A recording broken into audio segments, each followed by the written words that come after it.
All right, so with this ongoing problem down in Cuba where nobody has a path to victory and it's getting worse and worse and people are dying by the thousands, then the U.S. is more and more concerned with what's happening there. And one of the reasons that it is concerned is because of sensationalist journalism. Term used at the time or since was yellow journalism, type of journalism that's much more concerned with uh, getting uh, attention, selling newspapers rather than reporting on something that's actually important. Not that this wasn't, but they know that it's good for sales, and so they focus their efforts there. Often talking about the brutality, painting the Spanish as monsters, especially the Spanish generals. They kind of make them the lead bad guys in the story, and by doing that, they have somebody to point their anger at, and so they're able to stir up a lot of sentiment in the population, and that ultimately that's going to lead its way into Congress, and so you will see that here uh, shortly. But again, the U.S. is susceptible to this. The U.S. is susceptible because they see it as a fight of colonized people against the old world powers that don't understand them.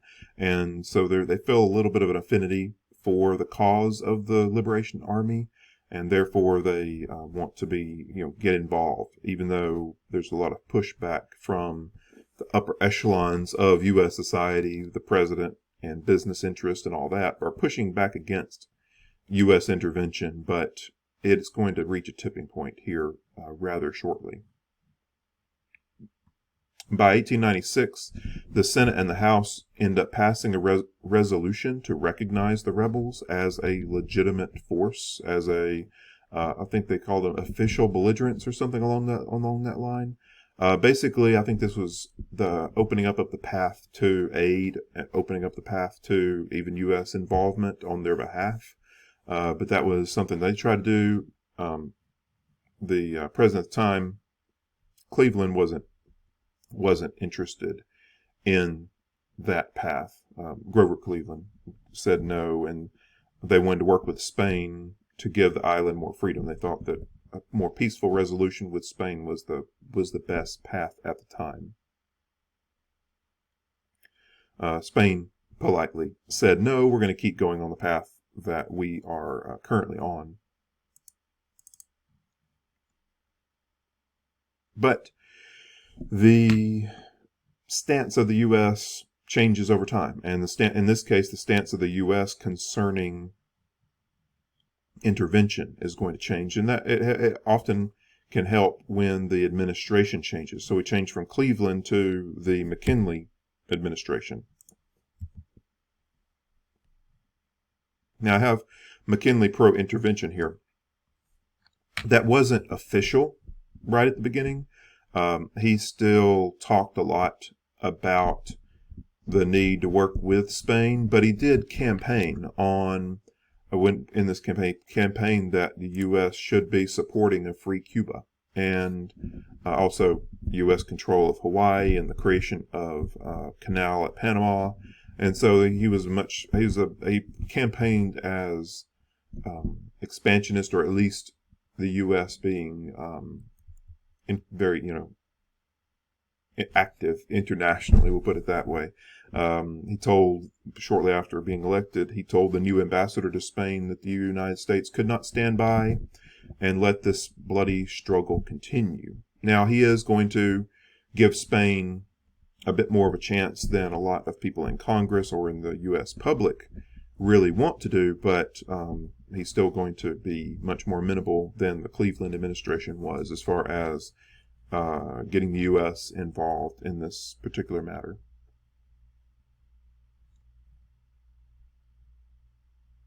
So this process has kept going since 1895 now. By 1897, Spain is in the mood to try to make a deal, and so it does try to give some concessions to the rebels to get them on the side of coming to the negotiating table. So they want to offer basically autonomy, but still underneath the empire. And by this point, there's so much, spilled blood and now bad blood between the Liberation Army and the Spanish that they just say, no, we're not going for anything here but victory. And for Spain, they feel like they can't just give up on, this holding. They feel like it would be detrimental to the current monarchy, and honestly, it kind of become a bit of a Vietnam for them. Not to the extent like the U.S. experienced, but they were losing lots of people in a no-win situation. And so, like U.S. and Vietnam, they don't want to stay in, but they can't really see a good way to get out. Or maybe the Russians in Afghanistan when they get back, several decades ago. There's no great way of getting out of this situation that you've committed so many resources to, and so they're in a difficult spot. Spain is between maintaining support at home and trying to resolve this foreign situation across an ocean that they'd rather not be dealing with anyway. And now the big event for the U.S.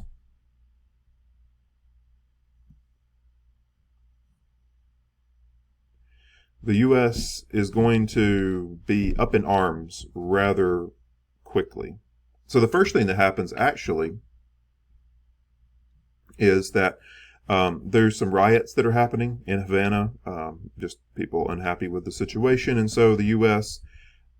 sends the battleship Maine to dock in Havana Harbor to try to maybe add a calming presence to the situation, and also be available to protect U.S. citizens and U.S. interests, and business interests, if the situation arises that they need to do that.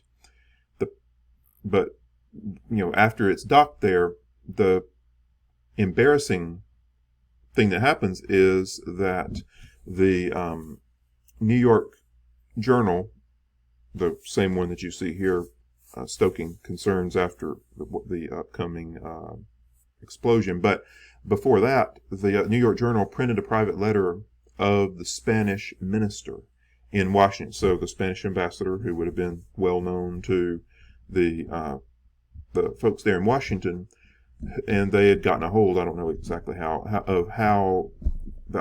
they got a hold of his letter that was to be sent. And basically it was describing McKinley, so the President of the United States, as weak and a popularity hunter. That's what he ended up calling him. And really people were concerned about whether Spain was actually acting in good faith in the discussions that it was having with the United States. And so for the newspapers, New York Journal, so about a week before this, what you're seeing here, about a week before this, the major headlines were how awful the Spanish were and how, they were, being so rude to the President of the United States. And it was about 6 days of that, where it was just people up in arms over this diplomatic faux pas, where something got published that should have been private. And all that disappears in overnight because of this explosion of the Maine. So the U.S. battleship there in Havana Harbor explodes.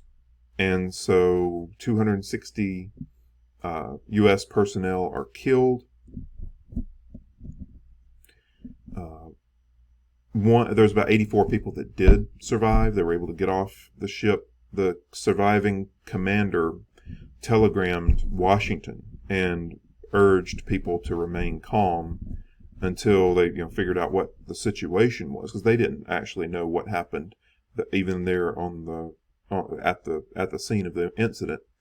And as they investigated over time, this is not going to be while all the sentiment is boiling, but the U.S. Naval Board found some evidence of that there could have been a external explosive device, maybe a bomb or a torpedo, that at the front that ignited an internal munition storage area. That's one possibility.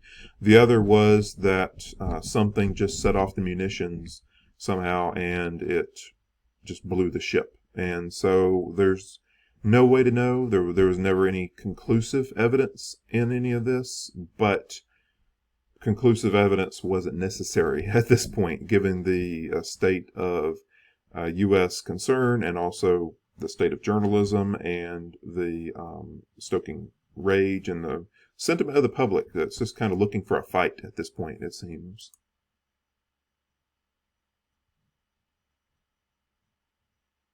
So the caution of that commander was never really heard by the public, because instantly the yellow journalism, these sensationalist newspapers get to work and start talking about how awful this situation is, and how what an outrage it is. And the people who are looking to get into a war in Congress are fueled by it. And the expansionists, people who are interested in expanding U.S. territories, those few people who are a vocal minority, they are getting they have a large megaphone at this point. They can be heard above the more calm crowd. And ultimately, Spain is just blamed for the attack. And Spain, for its part, actually tried to set up some mediation between the two countries on the issue. They were, pretty interested in working it out between them and themselves in the U.S. on this regard, but that was just sort of like tossed out because there was no desire for that in the U.S. And so everybody's mad. Theodore Roosevelt was said to say that it was wrote that it was an act of dirty treachery on the part of the Spaniards. And the big headline, the phrase that comes out of this is "Remember the Maine," much like people are often come up with rally cries in various conflicts. This was the one for the Spanish-American War, was "Remember the Maine," and so that becomes the word of the day. And so down below this video, I'll have a link, and you can listen to an expert in this particular area talk about the effect of journalism in this era on the war, and what the goal of journalism and how it became what it was. And so it goes into more detail on that with somebody who's an expert in that particular area. So I'll link that below. That's one of the, I'll link a few videos, but that one in particular will be really useful to you in understanding this sort of late era in U.S. history. That gets the heart of it. Is a filmed in 2019, so it's a recent production as well.